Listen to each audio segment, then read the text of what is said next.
How to record your gameplay on PS5, no capture card required. Yes, you really can make great videos on YouTube without a capture card. So we're basically going to go through everything you need to know in terms of recording your footage, editing your footage, and then actually sharing and posting your footage to YouTube, all while just using your PlayStation 5. Now granted, during this process you can do things like transfer your footage to a USB flash drive and then edit it on your computer. But for those of you who just have a PS5 and want to record, edit, and post great YouTube videos, this tutorials for you. G'day, my name's Marcus. I've worked on multiple successful channels, but I understand that getting views and subscribers is bloody goddamn hard. So I started GYGC to share some of my experiences, tactics, and strategies. And one of the best ways to actually start growing your gaming channel is to actually start posting YouTube videos. So let's get straight into this tutorial. First, we're going to head to our PlayStation and we're going to open up the game that we want to record. We're going to get started by actually recording our footage, obviously, because if we haven't got our footage recorded, then we're kind of screwed in all the other areas. Now, in order to begin recording our footage, the first thing we're going to do is to press the create button on our controller located on the left side of the D-pad. Then we're going to navigate to the button on the far right of the screen when this menu pops up and select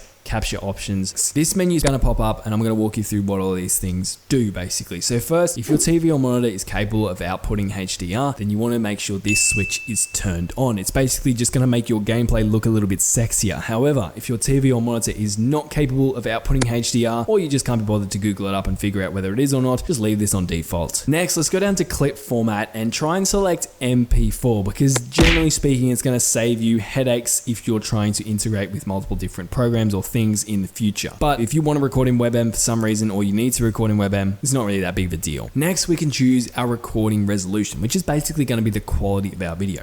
Now, 1920 by 1080 is pretty much the standard video quality on YouTube. So it looks great. File size is pretty reasonable, and I'd recommend you just stick with that. However, if you do want to record in max quality, select 3840 by 2160. This is also known as 4K. Now, if you do select 4K, you will be unable to record in the MP4 format and your videos will be much larger, meaning if you want to record multiple videos, you'll chew through your storage incredibly quickly. But if you want to impress all of those PS4 players with your amazing 4K gameplay, this is the way to go. Finally, if you want to include your mic and party audio in your video, simply flick the corresponding switches. So now we've selected our settings, we can return to the previous menu and actually start our recording. What we're going to do is we're going to hit the start new recording button, and just like that, our gameplay will begin to record. In this case, we're culling the local feathered population, and when you're ready to stop your recording and save your clip, all you have to do is press the create button once more and hit the big stop recording button. When you do that, your video will be saved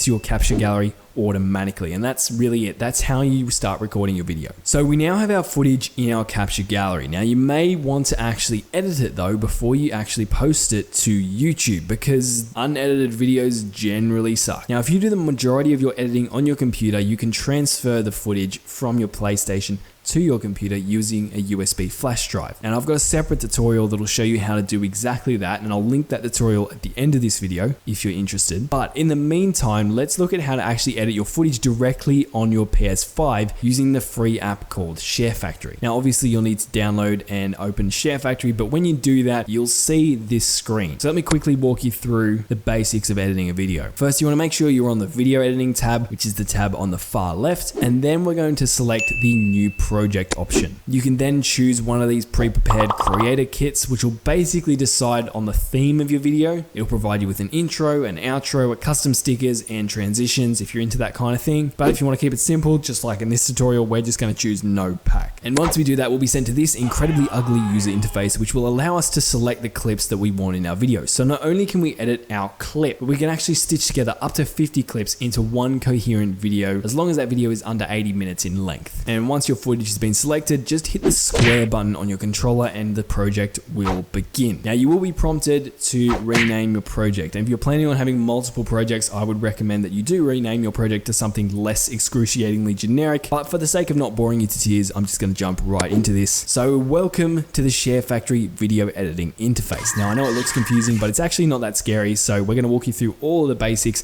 that you need to know right now. First thing you want to know is how to start and stop your video from playing, and the way you do that is by pressing R2 on your controller. You can also move the right analog stick side to side to navigate through your video a little bit more efficiently. And for more precise movement, you can use the right and left buttons on your directional pad to move forward or backwards in time. You can also use the up and down buttons to zoom in or out of your timeline if you wish. So now that we've got navigation out of the way, let's actually look at adding some effects, tracks, or other cool things to our video. So to do that, you're going to want to hit X on your controller and we'll see a couple of options. For example, we're going to add some music to our video. We're going to choose add music. Now we're going to choose the music that we actually want. Let's go with this one for this video. When we select that, the music's going to be automatically added to our timeline. It's also going to be highlighted as well, which means that if we press square on our controller, we will actually be able to edit it. So for example, we press square now, you can see we have the option to split our music,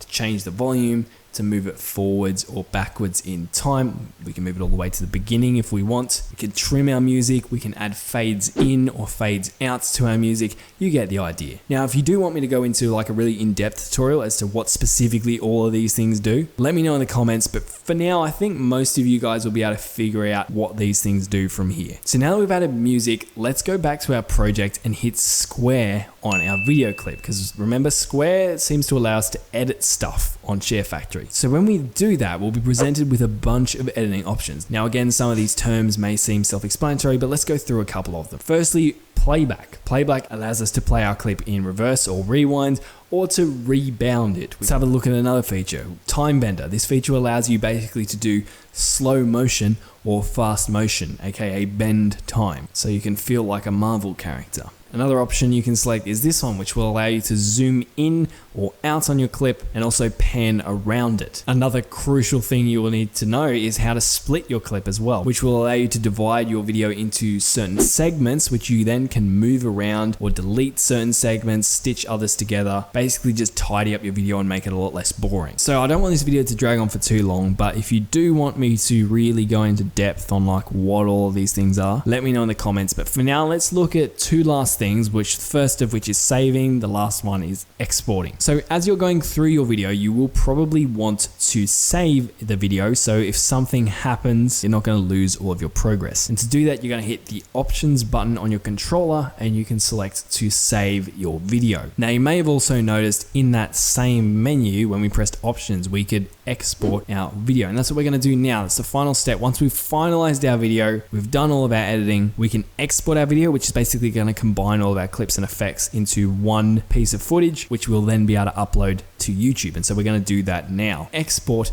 to your export gallery, and once your PlayStation has finished actually exporting and rendering your video, we'll be able to upload it either directly from our gallery, or we can actually use the prompt that Share Factory presents us with to select YouTube and upload it right now. Now obviously you can upload your video to YouTube by selecting share and bringing up this menu, and if your YouTube account is already linked, all you have to do is hit the YouTube option and you'll be presented with some steps that you can fill out to upload your video. But if your account is not linked, for example like this Twitter account, when I go into it, basically you're gonna have to select the YouTube option, and you're gonna have to input some of your details to actually link your account, but you only have to do that once. But I'm actually gonna back out of this because I wanna show you how to upload through your capture gallery. Now the process is exactly the same, but I just wanna show you how to share to YouTube from your capture gallery as well, since you may not wanna edit your videos. So in our capture gallery, we're going to locate the clip or video that we wish to share. And when we do that, we're going to press the options button on our controller, select share on the located video that we wish to upload to YouTube. And then obviously if we're uploading to YouTube, we're going to select to upload to YouTube. Now remember, if your account is not linked, you will have to link it. But since my account is linked, we're just going to go straight to this screen, which is going to allow us to change our titles,